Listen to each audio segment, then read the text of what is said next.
Thanks very much for joining me, Alex. How have you been, boy? Good, mate, all good. Oh, likewise. Yeah, I always good to get someone else's story who lived through it. Your book reminds of the name. Child of the Troubles. Just read it myself. Fantastic insight. You've a lot of experiences that are kind of unique to your time and place in history. You know. Yes, well, it's basically the book's about my story growing up on the Shankill, and obviously some of the things that I grew up through, and how my mind was sort of, I suppose, indoctrinated, is it probably a good word, from politicians and from the community. Okay, so remind us, what year were you born? Well, I was born in 1962 in a wee place called Brown Square, which is at the bottom of the Shankill Road. It was a wee community that was, all the houses were built for the workers of Mr. John Brown back in the sort of probably 1800s. So there were wee two up, two down houses where you had basically, well, I lived in a house, and we were fortunate because we had 3 bedrooms. One of them was a wee small box room. So I had an uncle who lived with us. My old aunt, who was always ill, she lived with us, but she lived in a single bed in the living room. And my mum and dad had one room. I was in the back bedroom with 2 of my brothers and a sister. So we shared a double bed. That was 4 of us in the one double bed. Okay, so given you were born in 62, you got some bit you got some bit of a childhood that was free from you know, I wouldn't say maybe not free from like sectarianism generally, but it certainly wasn't the conflict going on. Those first kind of 6-7 years of your life, do you remember it being like essentially free from kind of sectarian tension and so on? And I would remember back in them days that obviously both communities were mixed, and there was never no problems. From 62 to 69, so that would have taken me till I was 7 years of age. Then all of a sudden, from this nice community, because obviously we played football in the streets, and we had our games that we played when we were kids, and we played with all the kids in both streets. I lived in a street called Sackville Street, and at the bottom of Sackville Street there was a big gable wall, and then the next wee street was the Catholic Street. It was called Coaches Street. But there was never no issues about Protestant and Catholic back in them days until 1969. Then all of a sudden, the British Army was on our streets, and there was rats, gun battles, bombs going off, just mayhem basically. And as I say, I was still very young at that time, but it meant sometimes then for me as a young boy at 7, 8, 9 years of age, that if ratting started say at 1 o'clock in the morning, then all the kids had to be roused out of their houses. They took us round there was 2 courts called Bilton Court and MacGyver Court. So all the kids were put into one house. But the adults were obviously getting us round for protection. In those days, because the army then had been firing CS gas and there was rats going on, all that sort of thing. So they had to wet blankets and put the blankets up over the bedroom windows and blankets over the bedroom doors to stop the CS gas from getting in, basically. So that was the sort of type of childhood that I grew up in. One thing about your book, you mentioned there about the using wet rags for the CS gas. Your book kind of serves as like a collection of these kind of things that are unique to generations who grew up in that time. Like you would never think people who read about the time and stuff, you kind of never think about like these small details, like having like parents having to wet rags to stop CS gas getting into their children's fucking lungs, you know. Exactly. Well, obviously for me, I can I remember those type of things because that's what happened to me, and I'm sure the people from the OR community was the same.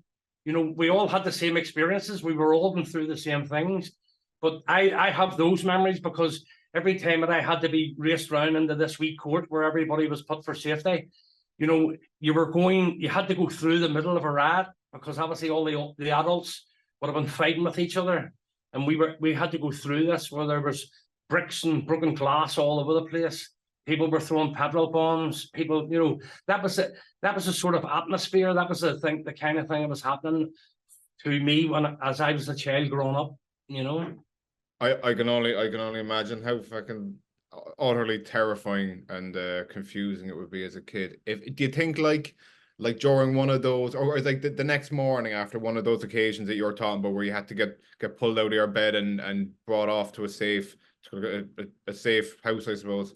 Like the next day, if your cousin from like Cork came along and asked you like what happened, what was it about, what was all the fighting about, what do you think you'd have told me as a child then?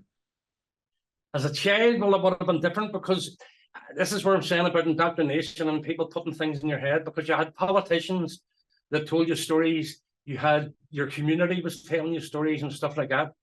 I suppose the easiest way to me to get to the point of what I mean was when I was 9 years of age.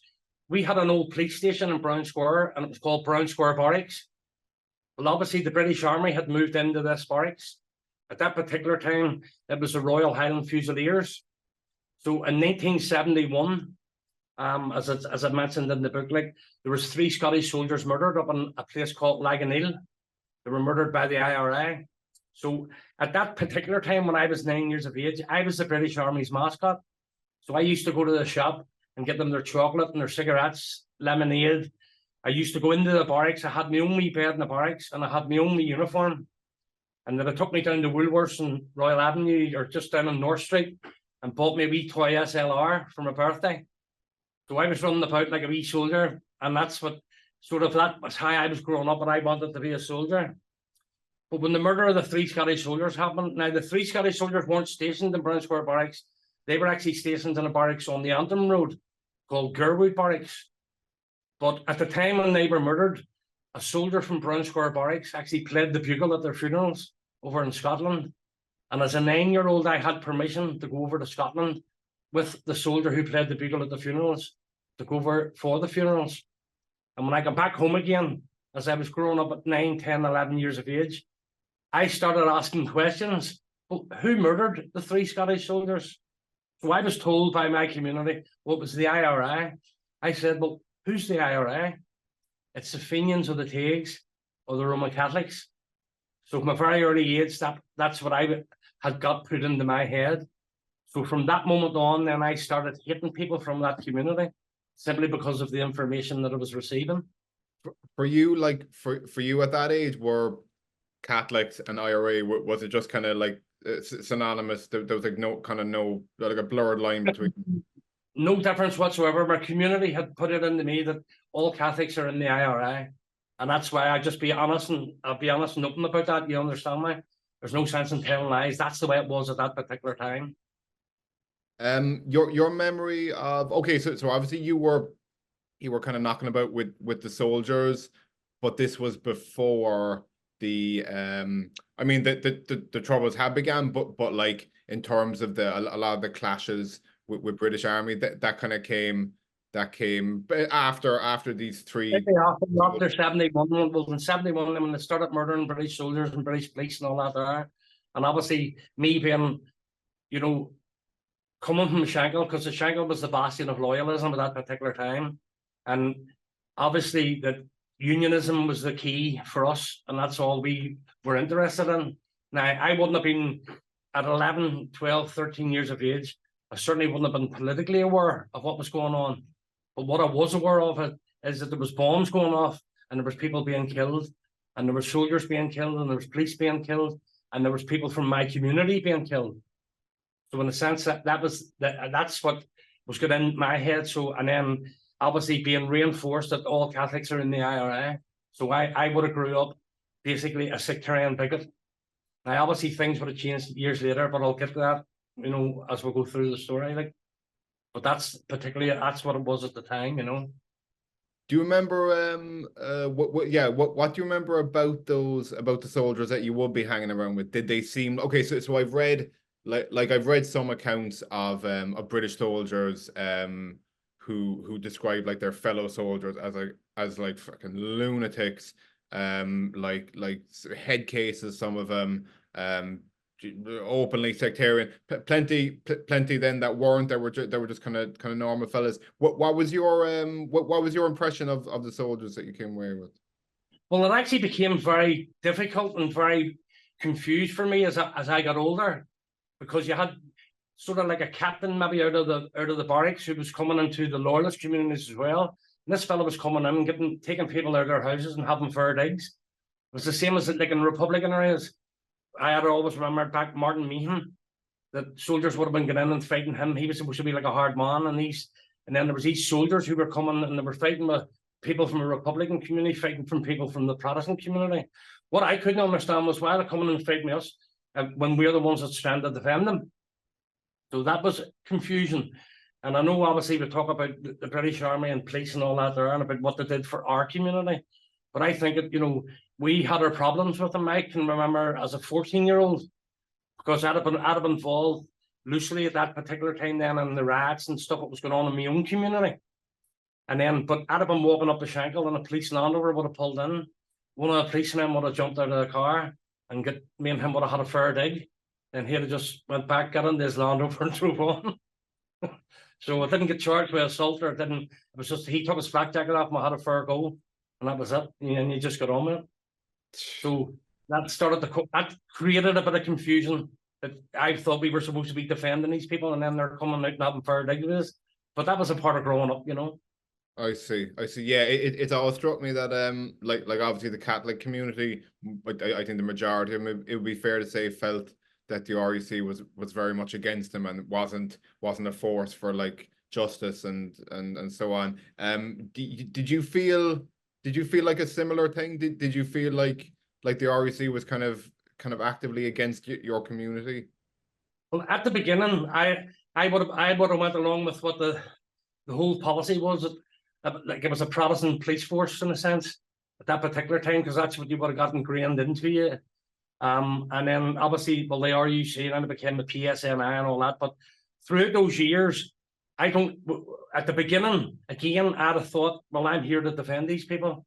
But then when they started attacking people within my own community, that's what caused a lot of confusion. Because obviously people speak about collusion throughout everybody's life, but I've got my own views on that. But you understand what I mean? Everything was changing as I was growing up, because everything wasn't black and white. And I think in the sense that, well, later in life, obviously when I educated myself, then I could see things in a different light. But at the beginning, as you say, I probably would have thought they were for us. And then once I started fighting with them and started, they would have put me in jail as quick as they put an IRA man in jail. So our community sort of turned against them as well, as far as I'm aware. So that's what I think. Can you tell us about your getting kicked out of school, which led to you kind of having a lot of time in your hands hanging around and becoming like kind of a helper? Yeah, so I was about 11 and a half. I was about 11 and a half years of age at the time, and I went to a school called Summerdale. Most people in my community called it Dummerdale, but it was Summerdale, right? So I was going to Summerdale, and we were in the classroom one day with all the fellas that I grew up with at my age, 11 and a half. Somebody threw something at the teacher and it stuck on the blackboard. And he turned around and he seen me laughing. So obviously I got the blame. We came down and he hit me a big slap in the head. So I obviously jumped up, lifted the chair and hit him over the head with the chair. So he got 18 stitches. I run and he tried to chase me around the classroom. And I run over, we were on a top floor of a building. So I climbed out the window and I says, if you come near me, I'm jumping. He says, now, calm down, come in. And he got me back inside. Took me down in the headmaster's office. And obviously, he said, put your hand out. They wanted to cane me. The old caning in them days. Well, I wouldn't let them do it. So the headmaster, he grabbed me and started smacking me in the arse with a cane. So I threw the desk up in the air. And that was it. They put me out of the office. Told me to go home and I wasn't allowed back again. I was at 11 and a half years of age. So that meant that I was free and to run about and do what I wanted to do. So probably about 12 years of age, in the Lower Shankill where I lived, there was a pub called the Diamond Jubilee. And the Diamond Jubilee would have been mostly frequented in them days by the UDA, UFF. So I started lifting the glasses and lifting the bottles. And then before you knew it, I was in working behind the bar. So obviously then I got to know everybody who was coming in and out. But not only did I work in the Diamond Jubilee, I run all the pubs in the Shankill when I was a kid. So when I left there, if I was on for a couple of hours doing a wee shift or something, then I left and I used to go up to Shankill. There was a bar called the Long Bar, there was a Windsor Bar, there was a Salisbury Bar, there was a Horseshoe Bar, and all these different pubs were frequented by different paramilitaries from the Shankill. So I suppose I was very fortunate as a young man because I got to know everybody.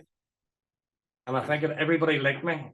But as far as education or I had plenty of common sense, but I had no education, no thing like that. So from lifting bottles and glasses and then working on the bar, then you started working for a lot of these people as a kid. So it was your school bag on, that I put something on the back of a school bag, says, take that here, take that there. And me, without even thinking, so I was at 12 and 13, 14 years of age. So I was basically involved without even realising I was involved, because it was easy for them to say, here, Osso, take that here and take that there. Osso was a nickname that everybody calls me, you know, so. Okay, so this is a question for then, about, you said around kind of 12 years oldish, and through the rest of your teens and 20s and so. Did you think there was much of a difference between the UDA and the UF or the UVF? Would you have like characterized as any difference between, or were they just two different like Protestant paramilitaries?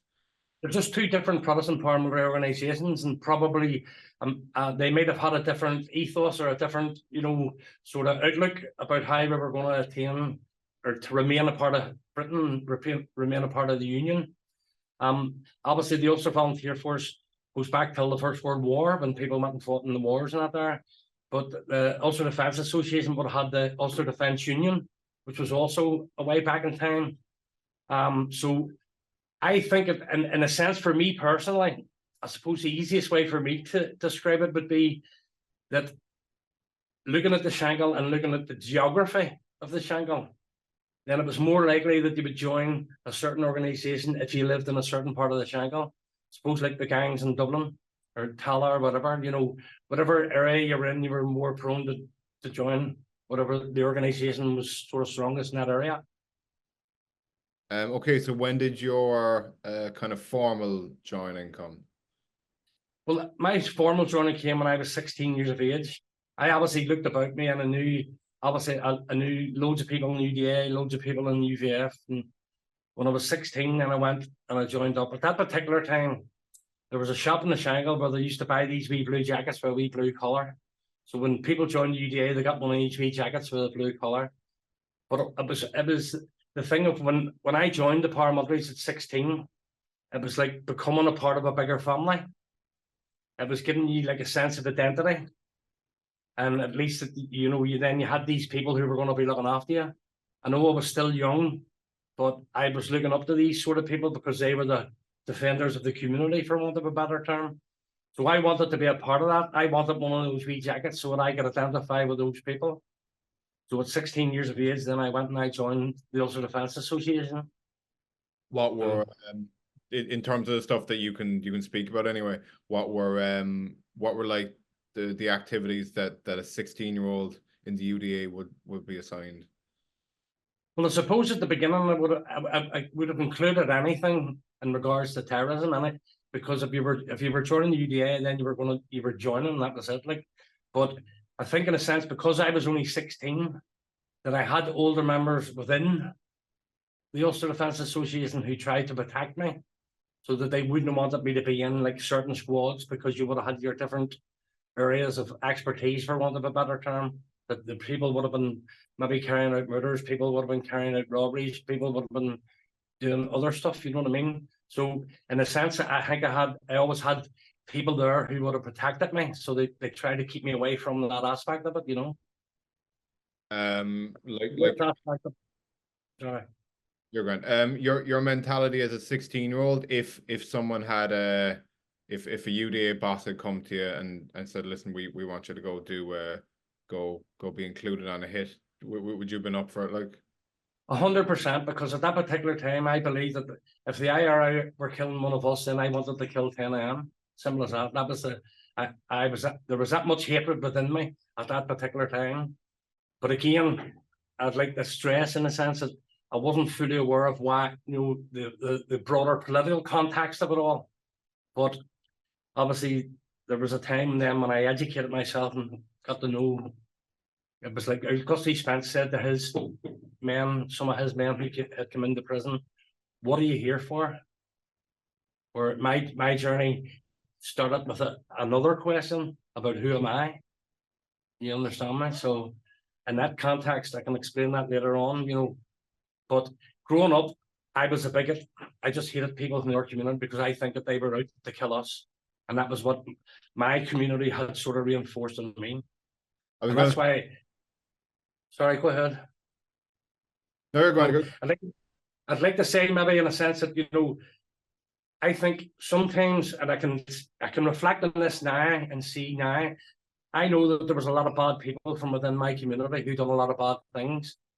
But I feel that the community needs to take responsibility because they were responsible for creating these people to carry out these sort of acts. But unfortunately, sometimes when people go out and carry out a bad act, then the community rejects them and neglects them.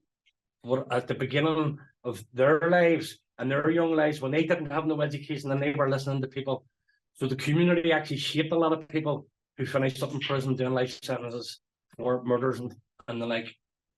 I could I could completely understand like someone growing up under the circumstances you did, like having seen your area get attacked and riots and potentially getting killed. I can completely understand anyone going to the kind of black and white mentality of us versus them and kind of no nuance in terms of who the Catholics were. They were just kind of all anti-Protestant and all pro-IRA. I completely get how anyone growing up on either side of that could get into that cut and dry sort of mentality, Yeah, well, that's the way it was for me, and then obviously that was the type of life that I had. I was up and down the Shankill with all different people doing different things, and that was just my life at that particular time. I never thought even about some of the things that I was doing. Never even entered my head. It was just go and do it because I wanted to be sort of not that I wanted to be the big lad, but I just wanted to be a part of what was happening, I suppose, as a better way to put it.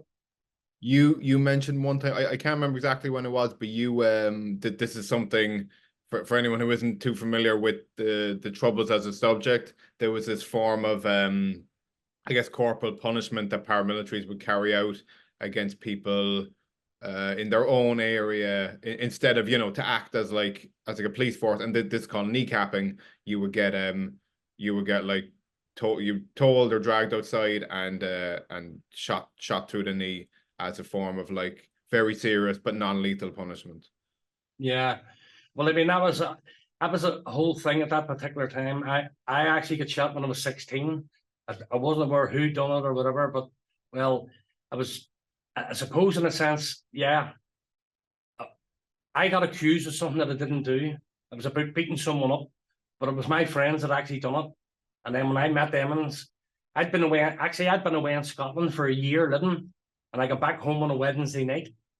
And by that Friday, then I was getting shot for something that happened that Wednesday night that I come back. My two friends had a row with a fella on the previous couple of days. They had seen him, beat him up, whatever it was that happened. And then I got roped into it because I was out with them and drinking. So the three of us got shot for that incident, which them two had done was nothing to do with me. So, but that was just a part of growing up too. A lot of people in them days would have looked upon getting kneecapped as a wee badge of honor sort of thing. Mad, but it was true. Can you describe? I guess it was a while ago, but can you describe just the actual the pain, how it actually felt to get shot in the knee? To be honest with you, well, I got shot in the thigh, so not in my knee. But when me and my friend we were walking down the street and the car came up and the fella jumped out and shot me and him. So there was a funny incident in a sense because he shot us outside the pub, and I went into the bar. It was called Lizzie Thompson's. So I ordered 2 glasses of beer, and the woman set the beer up and I paid her for him. If my mind serves me right, it was actually 36 pence for the 2 glasses of beer. And I said to her, "Here's me, love, would you do us a favour? what's that, son? I says, can you phone me a wee ambulance? I says, me and my mates just got shot there. She fainted, fell behind the bar, hit me on, no, what am I going to do? But so we got our ambulance and away we went to the Royal Victoria Hospital. So when that person pulled up, okay, my understanding is generally speaking, when kneecappings would happen, it would be more like procedural, we'll say, like you would kind of know that you're being brought outside to get kneecapped. It sounds like you would have thought that it was a fella coming up to kill you, like if someone jumped out of a car. Well, obviously, you don't know what's happening in a sense, but we knew, obviously, they knew and I knew, you knew it was going to happen sometime. So it was about getting your clean trunks on and your clean socks and turning up. So that's just the way it is. Fair enough. Fair enough. Okay. Speaking of the age of 16, you said from the age of 16 you were walking around carrying a gun pretty much everywhere you went. But then, because obviously it was about protection, it was about the things that I was up to when I was a kid. Obviously, I can't really go into details in a sense about that, but at the end of the day, yes, there was plenty of weapons, there was plenty of things if we needed them, you know what I mean? And I suppose that was just one of the things that me as a kid, you think it makes you a wee bit bigger, you know, when you're able to run about like that, you know. I was about to say, at the age of 16, your kind of sense of masculinity is like forming, and you'll attach it to things like maybe your perceived ability to fight, or if people are respect you or scared you. I'd have to imagine that going around with a gun would certainly would kind of boost that sense now. Well, it certainly does, and it's obviously because obviously I was young and everybody wants to be the big lad, you know what I mean? Everybody wants to be the new kid in town in a sense, and I suppose in a sense we're really looking for respect, and you're looking people to accept it. You know, for me, it was more about trying to become a man and being someone who was able to protect my community now. And I suppose in a sense, a part of that growing up was that I wanted everyone to know that. You understand me? Does that make sense? So I was a part of it, you know.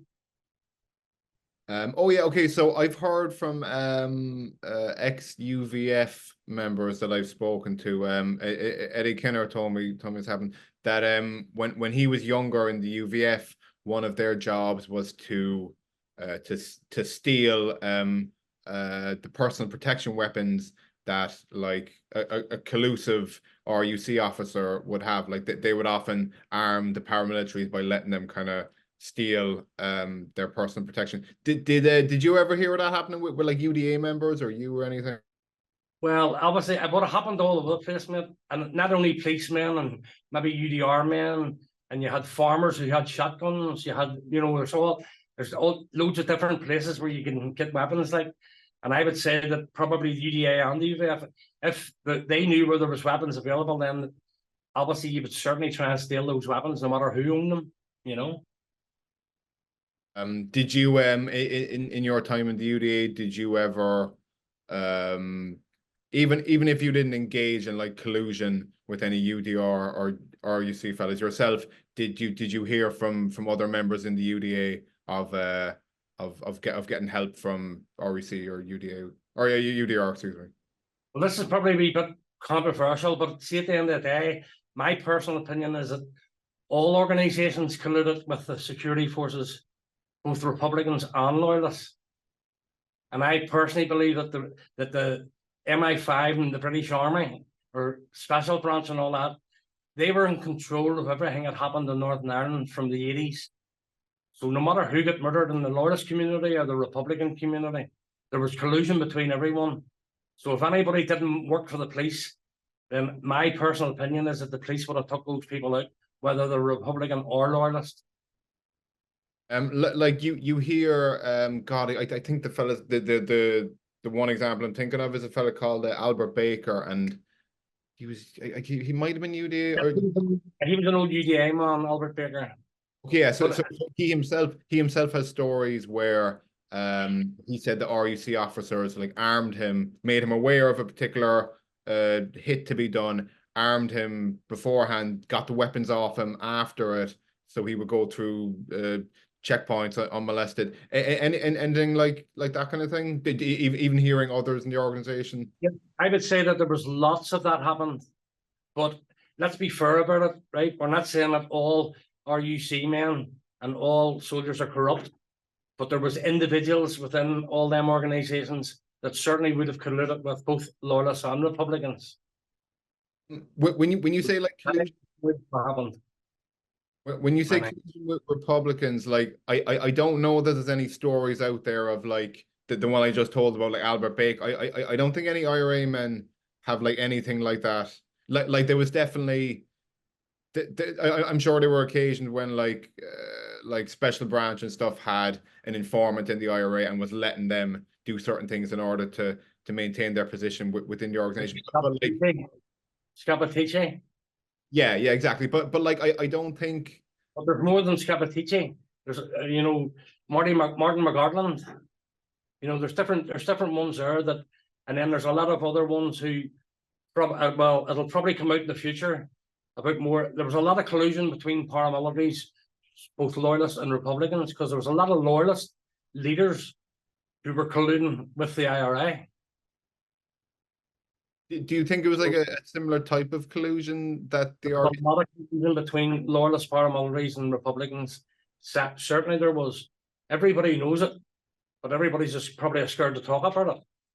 But I know some loyalist leaders who were working in collusion with the IRA, who were passing information to each other, leading to the deaths of people. You understand me? But obviously, I have to be careful what I say because I don't want to get myself in trouble.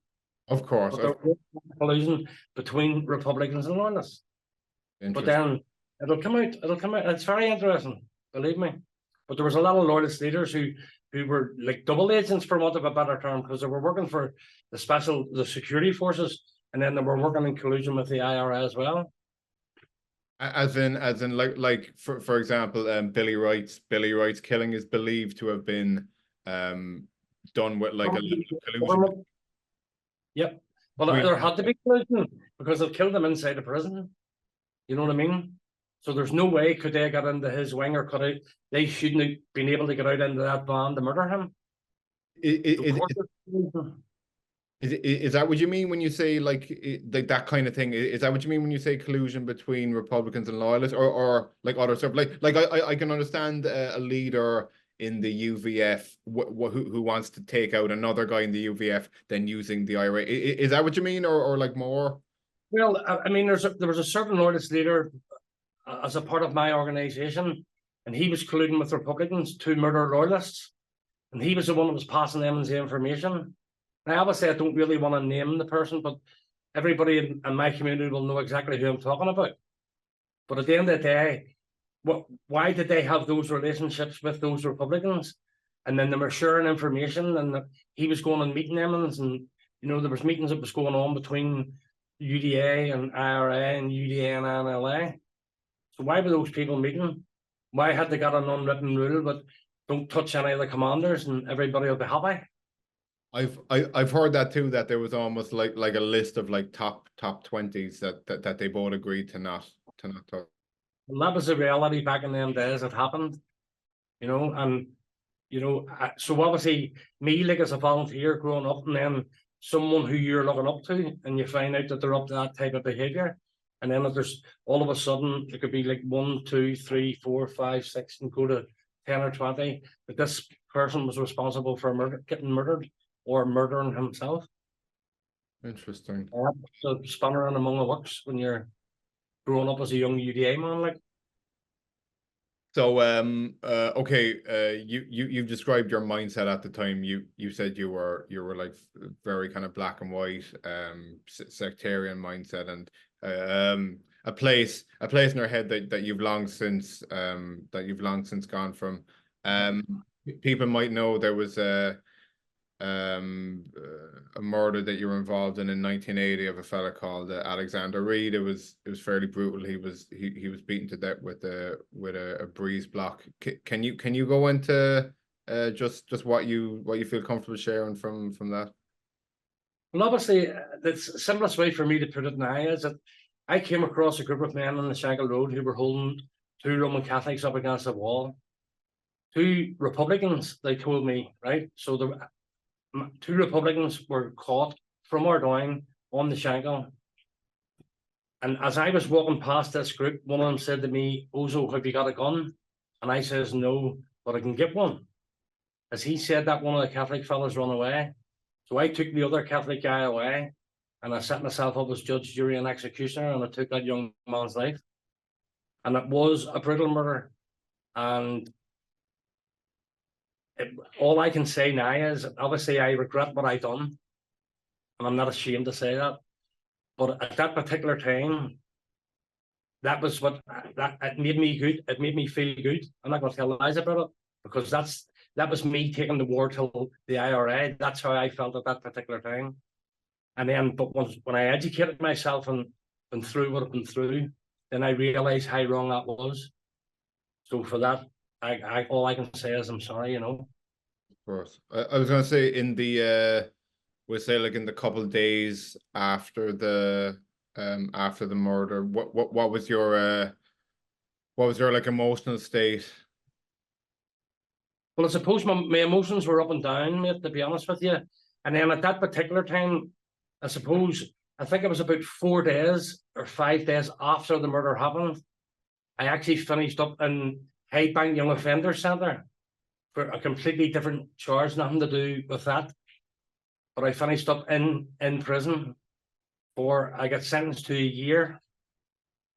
And I finished up doing 13 months on that sentence when I was only supposed to do 6 months. But that was in the Young Offender Centre. So in a sense, I suppose that got me away from all the hassle and the hustle and bustle, and people wanting to know, right, what went on here, who done this, who done that, blah, blah, blah. So a couple of days later, I was through in the Highbank, so that was me ear to the road, you know. I was going to say, speaking of that youth offenders kind of facility, you met, I believe his name was Dickie. You met a Catholic in there who you would become kind of, I guess, friends with, and then after this was fascinating, given that you had previously taken part in a sectarian murder. You then actually saved his life when you broke out of prison. If you could tell us that story. Well, basically, when I went into Highbank, first of all, I was actually locked up for 23 hours a day for 6 months. So during that time, obviously, I had plenty of time to think and plenty of time to see what I was doing. At that particular time, I still couldn't read and write properly. But there was an incident that happened where a couple of people come up to visit me in the prison. And then shortly after that, there was a couple of prison officers who were beaten in the car park. So then the governor of the prison came to the boards, the punishment cells, as they call them, the boards. He came and took me off the boards and put me back into the wing, which would have been the committal wing. And they put me in the cell with Dickie McCann from Unity Flats. So obviously when I was put into the cell by him, because I'd known Dickie from the outside of the prison, I'd fought with him on the waste ground between the Shankill and Unity Flats. There was a big waste ground there. That was before the Westlink motorway was put in. It used to be just a waste ground, and we would have broke each other's windows. He had to come over and broke our windows. We'd have went over and broke his, and we'd have started riots, basically, because what we wanted the big lads to come out with the guns and start shooting each other. So this is when I was about probably 14, 15. But I would have been fighting with Dickie McCann on a regular basis. So then they put me in the cell with him. So my initial reaction was, what am I going to do here? I'll just stick ahead in him and get it over with. But Dickie turned around and he said to me, he says, Osso, what are you going to do? I says, well, I'm not staying here with you. I says, I can go back to the boards again. He says, no, stay here with me. He says, I'll look after all the tags and you look after the prods. Me and you'll run the jail. And I says, nah, Dickie, I'm not doing that. He says, we can do it together. He says, I says, no, I says, because these screws are looking at me to make a bed pack and I'm not making one. So I'm going back to the boards again. But he says, I'll make your bed pack for you. He says, me and you can run the wing. So me and Dickie became friends, and he made my bed pack, and then me and him started to run the wing. So obviously I started to become very friendly with Dickie, and then in my mind, it sort of created a dilemma for me in a sense. Here's me, well, Dickie's just an ordinary Catholic. He's not a proby. He's only a hood, as we call him, an ordinary decent criminal. So for the first time in my life, and I realised that not all Catholics were in the IRI. That was one thing that came to my mind, you know. So obviously then I was released from prison after my 13 months done. Went back on to Shankill, and about a month or two later, doesn't Dickie McCann arrive on the Shankill looking for me? A couple of people said to me, "Oh, so Dickie McCann was looking at you." I says, "What?" He says, "Dickie McCann, he was in here looking at you." So I went and met him, and we went and got a wee carry out and went up in the wee flat in the Shankill estate, and we were sitting having a beer, and there's two girls from the Falls as well, so we were just sitting having a wee beer and having a chat. And at about 12 o'clock at night, two hooded men came to the door with guns. I says to me, "Where's McCann?" I says, "Look, he's in there." I says, "You're not touching him." He says, "No, we've been sent to shoot him." I says, "Well, you're not shooting him. He's only an ordinary Catholic. He's only an ordinary cake, so leave him alone. I'll get it sorted out." I said, "I'll sort it out tomorrow. I'll go and see the OC and get this sorted out, so you're not touching him." So, and I suppose in that sense, I did keep him alive. And the next day, then I went to the OC and explained the situation, and explained that it was just an ordinary Catholic. And basically, cut a long story short, I was just told, right, don't let it happen again. But then obviously, I defended him anyway, where before I probably wouldn't have done that, you understand me? So I think the hate bank experience got me to sort of change my mind, if that makes sense to you. And then that was me, my life was in a dilemma, you know. So it was confusing, let's put it that way. Sure. Yeah. No. That struck me in your book that within a few years of of being part of sectarian violence, you kind of put your own neck on the line to some degree to stop. I certainly did do that. Like, and then obviously I was very fortunate because I knew everybody knew who I was, and I knew everybody. You know what I mean? So I suppose fortune's the brave, if you know what I mean, because I had to take a stand for him because I knew he was only an ordinary decent criminal like myself at that particular time. And that's what, although my offences, I call myself an ordinary decent criminal, but my offences, I done them for everything that I done back in them days was done for the paramilitaries, you know. So in that sense, I wasn't a criminal. I done it, but I was doing what I was told, basically, as a child, as a kid. Okay, so you ended up in prison for the murder of Alex Reid, but it came about under very unusual circumstances. How you ended up in prison. Yeah. Well, what happened? First of all, 3 of my friends were arrested, and the 3 of them named me as being the person who was the murderer. One of my friends got life, and 2 of them got 5 years each. At the end of the day, I was in a club in the West Circular Road, which was called Paisley Park. And on numerous occasions, I'd been arrested and questioned about the murder, and I always just told them where to go. On this particular occasion, the thought that came into my head was about Anne Kennedy, who was a detective sergeant down at Tennant Street. It just, the thought that came into my head, if you see Anne, stop the car. Now, that was a thought, right? So I walked along the West Circular Road, and a car pulled in, and in that car was Anne Kennedy and another detective. So she actually arrested me and put me in the car. And I confessed to her that it was me who done the murder and not my 3 friends.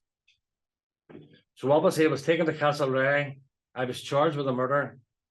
When it came to one of my friends, the judge, when I was found guilty of the murder, the judge ordered him to get a retrial because he was completely innocent of the murder that happened. Unfortunately for him, he decided to turn it was the Supergrass time at that particular time.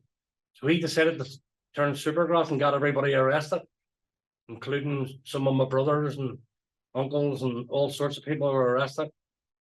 But then he retracted his evidence, and he finished up doing a life sentence for the murder which I committed. And I actually served when I was sentenced, I was under 18. So I got what was called Secretary of State's Pleasure, which is a junior life sentence. So I had to do my sentence with him. And he always said to me, like, you know, he was completely innocent. I says, well, why did you turn supergrass and then retract your evidence? Now you're stuck here doing a life sentence when the judge was giving you a retrial. And he says, I know I messed up. Well, he used probably worse language than that, but it sort of messed up. So, and I said too, it sort of like, it really did affect me because my 3 friends were in there for something that I knew that I had done.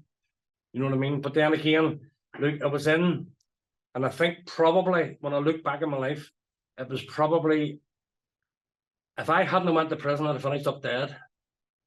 I think that's one thing for sure. And if I didn't end up dead, then I'd end up being in for a longer time than what I was in for. So, but that was the beginning then for me, because once I was in prison, now don't get me wrong, I was a nuisance, a pain in the arse, the screws and the pain in the arse to everybody. But I suppose I was 17, 18 years of age. I probably had ADHD, but nobody knew what it was then. Because I was always full of beans and always up to mischief, you know. So I finished on the Crumlin Road. Can I take it back to being in the car when you confessed? Yes. I'd have to imagine on some level, it would probably feel like an enormous weight got lifted off, feel like a huge relief. But at the same time, you're going to prison. Like you must have known when you confessed that this will lead to me going. I knew I was going to prison. I suppose in a sense, it was because I was more concerned about my friends than what it was about myself. And I suppose in the heat of the moment or when the whole incident happened, because obviously people's going to say, look, well, did you give yourself up to the police? I didn't give myself up to the police. It was an incident that happened. You understand me? And it was the questions then that she had asked me. And then it was the questions that, because she'd obviously arrested me on numerous occasions and questioned me about the same thing, and I've never said anything. But then I suppose in the sense that you're talking about there, like, it was a release and a relief in a sense once it was done, if you understand me. And I knew what the consequences were going to be, but then it just says, well, we'll have to just take it in the chin and see what happens, you know. So that was it. At any stage during your years in prison, did you think like, God, I really wish I hadn't, and I wish I was outside right now? I suppose in a sense that when you think about that, you think like that all the time. What my thought was, to be honest with you, the whole way through my prison sentence was, am I ever going to leave this prison alive? Because I had a terrible, terrible fear that I was going to die inside the prison. And that wasn't just, you know, once in a blue moon. That was every night when that door was closed, because in the prison, we went through quite a lot of horrifying experiences inside the prison that you wouldn't expect to experience inside a high security prison. If that makes sense to you. Like what, if you could go into details? Well, the Crumlin Road prison, when we were in the Crumlin Road prison, obviously we wanted segregation. I didn't even know how to spell the word, but decided that we were going to have a rooftop protest. So at that particular time, we had planned that we were going to go on to the roof and protest for segregation. So the whole plan at that particular time was that A Wing and C Wing went to church together on a Sunday. So our initial plan was to take over the church and get all the men onto the roof in A Wing. So the UDA commander at that particular time, his job was, once the last man left the church from A Wing, he was to shout at C Wing and they were to come with him. And then that would have brought the whole A Wing and C Wing together. He didn't shout on that Sunday. And I was actually able to leave A Wing and go back into the church and says to him, shout, get them to come with us. He says, no, leave it, leave it, leave it. So then, not just myself, but there were in the Crumlin Road prison, there was UDA, UVF, Red Hand, UDA, all loyalist prisoners, basically. So we decided on the Thursday night, and it was the coldest night in 50 years. We finally decided. So when they let us out for association at 6 o'clock, then we took the keys off the prison officers and took over the wing and got our men on the roof. So we took over the Crum. I think it was about 2.5 to 3.5 days.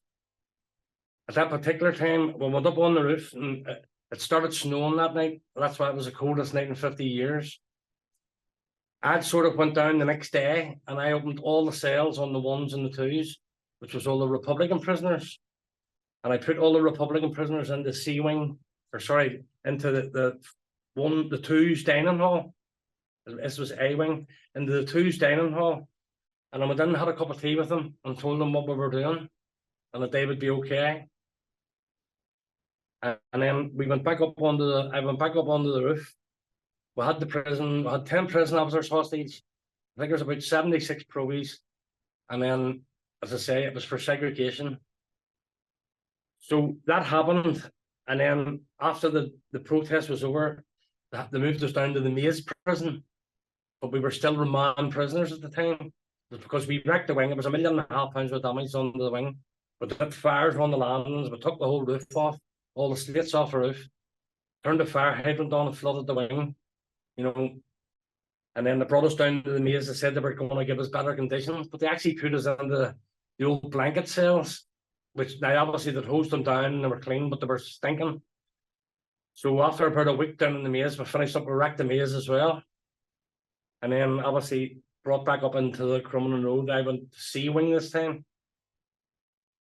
When I say sometimes it's frightening in the prison because you know that there was bombs were planted in the dining halls and there was loyalists killed in the prison. There was fire bombs being put in people's cells and they were going off and people were nearly getting killed. And then I went down to, when I went down and got sentenced, they put me down in the YPs, which was the young prisoners, down in the H Block 3 B wing. That was the young prisoners. So the governor told me, he says, Mr. Calderwood, he says, you're going to be here till you're 23. And I was only about 18 and a half, 19 then. I says, well, I'll never stand here till 23. I want you to move me in with the men over in C wing.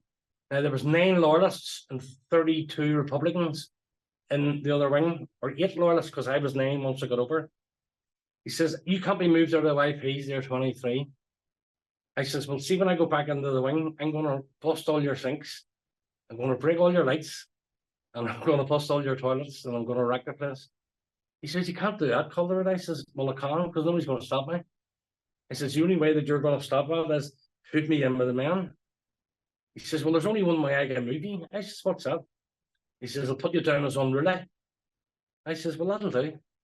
So he put me down as unruly, moved in with the men. Now, this was, again, the most secure jail in Europe, was the H blocks. So 32 Republicans, 9 Protestants in the wing. So the provies wouldn't let us in the dining hall to eat any warm food. So this went on for about 6 weeks. So we had to walk in the dining hall, say it was potatoes, vegetables, and meat. But they lifted 2 bits of meat, a couple of rounds of bread, and back their cells. They wouldn't let us in for a warm meal. Now, during this process, then, there was a lot of tension. Again, the big jam tins, the provies had filled a couple of those jam tins with petrol, made fire bombs, put them underneath our beds. You know, some of the loyalists in the wing. The fellow who was one of the commanders in the wing, they put one under his bed, and it actually went off. So the mattress had obviously caught fire, and he nearly died. But the prison service, the prison officers just got him out of the cell in time. But the black smoke nearly killed him. So you were sitting in your cell.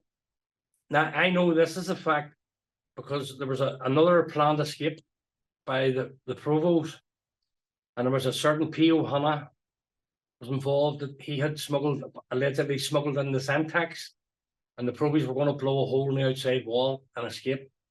Well, at that particular time, they were going to take H Block 3, 4, and 5, and the provies were going to take over that whole section and then get all the men out. There was a detective sergeant in H Block 3 at the time called Charles McCormick, Detective Charles McCormick of the Special Branch. He'd been convicted of killing one of his colleagues at the time, but he spotted that some of the prison officers and some of the ex-provies were getting on strangely, I suppose, out in the store. So it was him that actually exposed that there was going to be another escape, and they investigated. There's another screw called Jackie Barr. He got a key cut for the cells and give the key to the provies so that they have their own key to open them all up. And at that particular time, they had a list of all the loyalists in those 3 blocks that were there, and they were to be executed before they left if the escape was going to go ahead. But thankfully, the escape was found out before it happened. So you think about me as a wee prisoner sitting in there, and you know all this shit's happening, so it does scare you. So that's what I mean by the most secure jail, and people are running about inside the jail with weapons as well. You know what I mean? So it was a frightening experience, to say the least. I've spoken about this with other guests before, but the difference in detaining a big group of paramilitaries versus a big group of criminals, which is what prisons usually do, totally different kettle of fish. The level of organization, the mindset, the fact that they have bloody committees, like they literally have committees to escape, totally different ball game from guarding a bunch of criminals. Yeah. You mentioned there about at one stage being in the cells that had been previously used for the no wash protest and the smearing excrement on the wall. At the time, sorry, you weren't in prison. You weren't in prison while that was going on, though, right? Well, I wasn't there when the 30 protest was on. No, I was in coming road down. So I was going to ask you your thoughts on the blanket protest and the no wash protest at the time. Would you have respected them on some level, given that they were kind of fighting for something, their principles and kind of something they believe? What would your thoughts have been if someone asked you like what you thought about those? Well, you know yourself, there's always 2 sides to history, and if we look at the history of the hunger strikes and the dirty protest, you know, it was for 5 demands, and obviously I wasn't there when the dirty protest was there, but I was there during the segregation campaign. Now, at one particular time, I did put my dirt on the walls in the wing that I was in. But first of all, let me just say that there was at least 5 loyalist prisoners who were on a dirty protest and on the blanket protest, because they held the views of the hunger strikers and the blanket protesters, that what they wanted was the 5 demands. So it was all to do with political status. So when we were on our segregation campaign, basically that was the same thing. We wanted the 5 demands because we wanted political status. Now, a misconception about the dirty protest and the blanket protest, because everybody thought that was a provisional IRA that got the 5 demands. But it was actually the opposite. It was actually the loyalists that got the 5 demands. And here's how it happened. When the loyalists were forced onto the segregation protest, they were on a protest for 18.5 months. During those 18.5 months, then the whole prison had what was called de facto segregation. So all the Republicans were in their wings and all the loyalists were in their wings. After about 18.5 months, a simple question by someone in the loyalist wings: why are we protesting? Well, we're protesting for segregation. But sure, we're in our own wings, we've got segregation. So everybody who was on the protest put their name down for the governor on the Monday morning. Everybody went to the governor and says, right, from today our protest is ended. So they put everybody back in the wing. So then that meant for the first time in 18.5 months that we were entitled to our privileges back again. So it would be 4 visits a month. You're entitled to your money for your tuck shop. You're entitled to all the things, right? And then obviously during those 18 months where we were being punished, you were allowed to wear your own clothes and you've got your segregation. So what the prison then was in a dilemma, because he says, well, hold on here. Nobody's protesting and they've got segregation. They like to think it was the de facto segregation at that particular time, because obviously we were being punished. So when the protest ended, we got 10 Protestants, 10 Catholics, put them in a wing together. As soon as the doors was opened, they got wired on each for fair digs. And then they put the 10 Republicans back in their wing, put the 10 loyalists back in their wing, and then they never mixed them again. So that was the demands were met then. So a lot of people don't realize that, but that's what happened. How what year did you eventually come out of prison? I know that before this you experienced kind of a coming to realization religiously, but we'll get into that. Well, obviously I came out of prison in 1983. 1983. So when I came out of prison at the beginning, I went to the stadium up at Tennant Street in the Shankill Road. It was called it was an old picture house, and it was being run as a community project called the Higher Force Challenge. So I actually took part on the first program called the Higher Force Challenge, and our certificates were presented to us by Dr. Joe Hendren from the Falls. So that was in 1983. I suppose today I'm actually in New Life City Church, and they still run the Higher Force Challenge, which was running from 1983, and it's still going today. Although it's like a 6-week program on peace and reconciliation.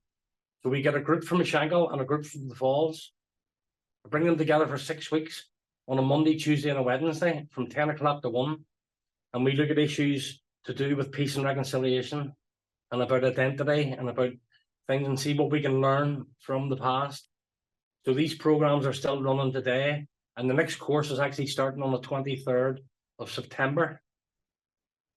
So that's where, and obviously there's a lot of things that happened since from I've come out of prison. You know, in 93, when I came out of prison, I worked at the Higher Force for 2 years. There was a building on the Shankill belonging to the Presbyterian Church called the Centre. So I managed to get that building off the Presbyterian Church. I raised £37,000 myself, refurbished the building from top to bottom, and opened it as a drop-in centre. Another ex-prisoner who came out of prison, I actually put him in a job in that centre, and he's still working as the manager of that today. It's still open as well. Then in 1986, I was approached by the probation service for Northern Ireland. They came to me and said, "Alec, would you like to come and work for us?" And then that gave me the opportunity. I got the job with the probation service. I got myself a good wage, and then they decided, "Alec, we would like you to go to university and do the Youth and Community Diploma. It'll take you 3 years to do it, but we'll pay for the course for you." So obviously I went down that road. And then through the experience of learning to read and write and, you know, educating myself, I took a fascination with history, and I love my history and different things. So I've been through quite a lot I've got myself an education. So all the things that I went through when I was younger, I now know how to express that, how to explain it. And then from 93, when I came out of prison, all I wanted to do was that I didn't want anyone going through the experience that I went through, especially young people. So that's why I got involved in youth work, because I didn't want any kid going through what I went through. Okay, so during your years in prison, I assume for the first while up until a certain point, you would have been, your mentality would have been that, like, let's say something happened, your case fell apart and you had to get released, you'd have probably gone straight back into paramilitary activities. Was there a time when that became like not the case? No, there was. And that case for me would have been the 3rd of June 1987, and that's when I was starting the process of learning to read and write. And then I started doing Bible studies, and I started reading the Bible. And now I didn't start reading the Bible because, as you know, the Bible is archaic, it's old language, and I couldn't understand it. But there was a wee woman called Mrs. Blackburn, and she was a member of the Board of Visitors. You were right, when I went into prison, I just rebelled against everything. So I was always getting into trouble, and I was always on the boards, and I was always on the punishment cells. So she came in and seen me, and he brought in 2 children's Bibles with, you know, the wee pictures on them, and said, "Alec, look, that'll be easier for you to understand the stories." So obviously I went through that process, and then I started from reading the children's Bibles. Then in 1987, when my experience where I believe that I got on my knees and I asked Christ into my life. And for me, that was me, a completely different person altogether. That was me. That was the beginning of a new life. And from that moment on, then I realized that I couldn't be a respecter of persons. So to me, it didn't matter whether you're a Protestant, a Catholic, a Jew or a Hindu or a Muslim or whatever. God was no respecter of persons. So therefore, I could be no respecter of persons. And I went, and then I got transferred down into what was called the mixed wings. And I have to be truthful and say that when I went to the governor and asked him to move me down into the mixed wings with the Protestants, Catholics, everybody, all the mixed wings, he thought I was up to something because of obviously all the trouble about it. And he says, Calderwood, why do you want to go down there? I says, I want to go down there because my life has changed and I want to get on with my life. I want to get myself an education and I want to just get things over with. And to be truthful, he didn't believe me. And they were very skeptical, but then they had to move me down into the mixed wings. And then that's when I was transferred to McGabry prison. So that I was a mixed prison. So, and therefore then back out into the community. So, is it okay with other members of the UDA that you decide to leave? I know that with some, I mean, more kind of like with criminal groups, there's often like you can enter but you can't leave kind of thing. Was there any? I think in the sense that, see, if people believe that you're genuine and you're trying, then you'll just be left alone. It's not an issue. I've always been my own person in the sense that I like to stand up for me. I like to have my views. And now, I would just like to say something because it is very important, because during from 1983 till now, I've had a lot of ups and downs in my life. A lot of times that I've fallen away, I've lost my faith, and I've been through hard times. And I'm going to be truthful with you and say that yes, there's times that I've went back into the world and drinking drugs and whatever it is. I've been through it all. You know what I mean? And there's times that I felt that I've let people down, I've let God down, but that's me but I'm realistic about it. And again, for me, it's about repentance, about going to God, asking Him to forgive me, and then moving on with it. But let me make one thing clear: nobody gets released from prison because they become a Christian. Not one person has ever been released early. And I know people on the outside sometimes think, well, he's turning a Christian to get out. That's never ever been the case with anybody. They got out when they were due to get out. But today, as I sit here today, and I'm in this wee church down at New Life, and New Life is between the peace line between the Shankill and the Falls. And there's people from the other community that come in here every day. They'll sit and get a fry or a dinner or whatever. And we talk to each other, and things are a lot better than what they were in my day. And that's all that I want for the kids in my community and for the kids in the other community, that we can learn to live together and move forward together. During all these years in prison and afterwards, would you ever get I suppose kind of flashbacks, or your mind going back to the night you murdered Alex? Yes, because I think that everybody has flashbacks, and everybody think there's a lot of terrible things happen in this community, and there's a lot of terrible things that happen in the other community too. But I'm seeing things from a different perspective now, because people talk about the IRA and about them being an army and all this here, but let's be realistic about it. Yes, I was a sectarian bigot, I'll admit it, but the IRA had a murder campaign against Protestants in the 70s. When they were coming into my community, and they were murdering people simply because they were Protestant. Now, I know it's not easy to talk about, and I know they probably don't want to admit that, but they're quite clear that the evidence is there.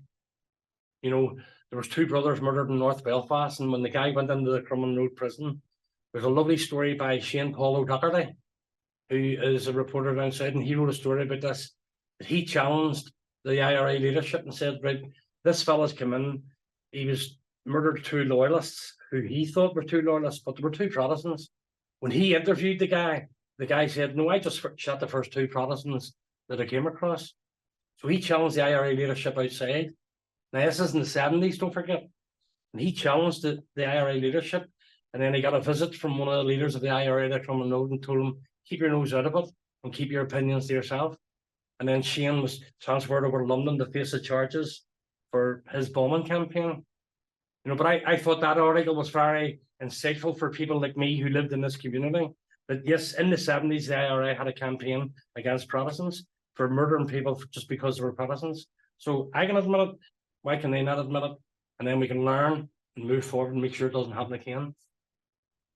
Thank you very much now for everything. I won't keep you too much longer. Can you talk to me there like when the Good Friday Agreement kind of rolled around, were you like, was it like a huge delight for you to kind of see it in like on paper, like to see the peace process get this definitive kind of signing moment? No, I was absolutely delighted.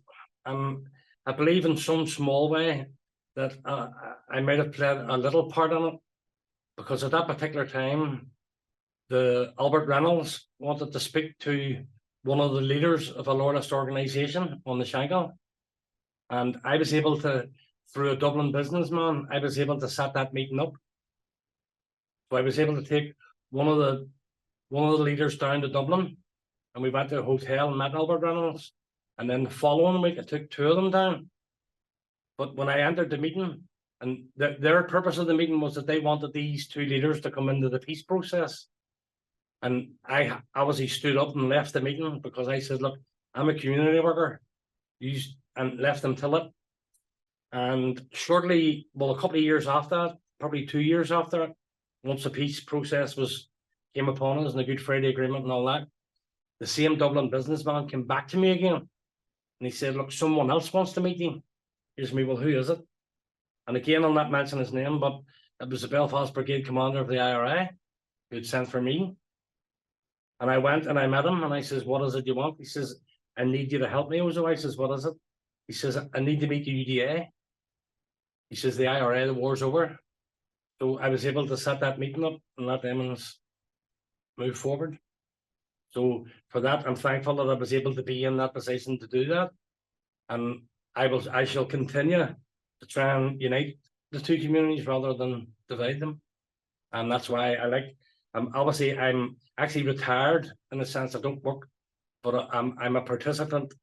I've got my mental health issues. I've got my things that I have to deal with myself, but I attend here, I take part in the groups, and I take part in what goes on here. And it does me good to be here. So it gets me out of the house, and it gets me fellowshipping with other people. Good. But in finishing all, I'd like to say, right, because I do need to say this, that the most important thing in my life is my faith. Without my faith, I would have nothing. And the Shankill Road, if we look at what this week alone, there's another 3 deaths on the Shankill. The young man had taken his own life. So it's really, really, really sad. There's a lot of mental health issues in this area, and they're not getting the help that they need at this moment in time. A lot of undiagnosed PTSD floating around, and I have to imagine there's almost a generation. I mean, probably people my age. I was born 93. Like, a lot of people getting raised by parents who kind of have like undiagnosed mental health issues. And just the incredible stress it would take from your ability to be a nurturing, loving parent. I'd have to imagine, like. And that's a fantastic point when I look at my own community, because what we've got to realize that the National Health Service or the doctors have a lot to play in this, right? See, my community, the Lower Shankill, we had a generation that went through the troubles, and the doctors just threw medication at them, and whether it was for mental health or pain or whatever they were suffering and whatever they were going through, but it was prescription drugs were threw upon that whole working class community. That has now passed on to the next generation. See, all the people that live in that Shankill estate, their sons and their daughters are the ones who have become addicted to these drugs. And what we need to do is we need to get a strategy or a way of getting those people away from those mental health issues and those prescription drugs to let them live a normal life. And that's why a lot of the mental health and stuff like that is here. But it was caused because doctors just gave them out willy-nilly, and then people have become addicted to them.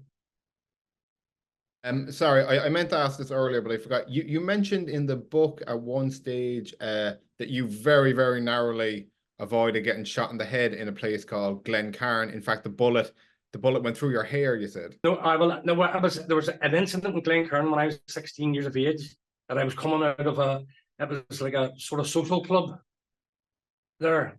And when I was walking out of the social club, suddenly a man appeared and he fired about 6 or 7 rounds at me.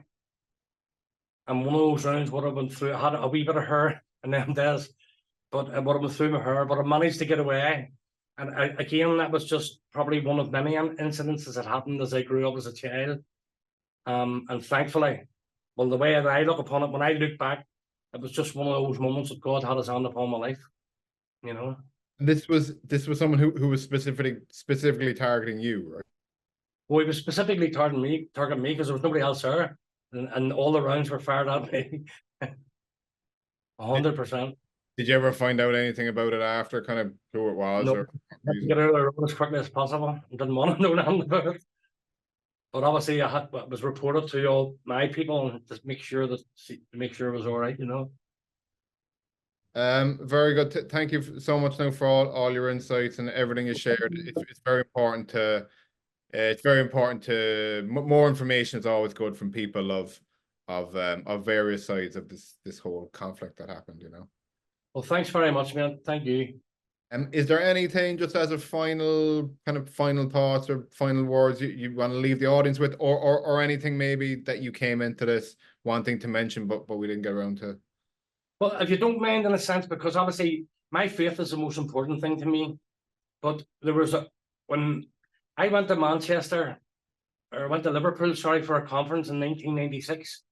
That's where I met my wife, and I had a daughter. I'm not going to mention her name because she sometimes doesn't like me mentioning her name in interviews. But what I'm going to leave you with, if you don't mind, would be when I went to that conference. It was a youth conference, and I spoke at that conference. And when I met that girl, she wrote a poem for me. And the poem I thought was very poignant for someone coming from Northern Ireland, the history of the Troubles and stuff like that. And I'm sure, did you read the poem that was in the book? Because it simply says, do you want me to, I can recite the poem because I've got it in my head, obviously. Yeah, in fact, I heard you recite it on Patricia Devlin's podcast, which unfortunately is no longer going. I wish it was. It's kind of the inspiration for my one, but yeah, please. Thank you. Yeah. So would you like me to recite it then, or what? Or well, just go ahead. Right. Today I met a man who spoke the truth, who spoke of the fragmentation of his youth, of a land of conflict and judgment misplaced, preconceived ideas destroying a race. But he held high his head and he talked of the day that through the confusion he took life away. It wasn't a sentimental tale, and pity had no place. It was a humbling story of a God full of grace.